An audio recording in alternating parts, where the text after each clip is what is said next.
देख सकते हैं कि मेरे हाथ में है यूनिस्टोन। कितने ही सालों से अगर वो पत्थर आपके गुर्दों में हो या पित्ते में, ग्लैडर के भी जहाँ पत्थर होता है ऑपरेशन से नहीं निकलता, लेकिन ये दवा खाने के बाद वो आपको जो यूरिन के जरिए जो है पूरा होकर निकल जाएगा। जहाँ बड़े बड़े ऑपरेशन फेल हो जाते वहां पर ये दवा काम करती है।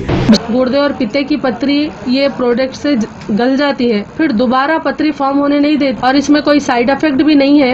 R&S Unani pharmacy, first floor opposite Canara bank, Bahadurpura, X road, Hyderabad.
खबर है शहर की, खबर है गाँव की, खबर है सारी दुनिया की। 7H न्यूज पसंद आए तो लाइक कीजिए, शेयर कीजिए और सब्सक्राइब करना ना भूलें। 7H news.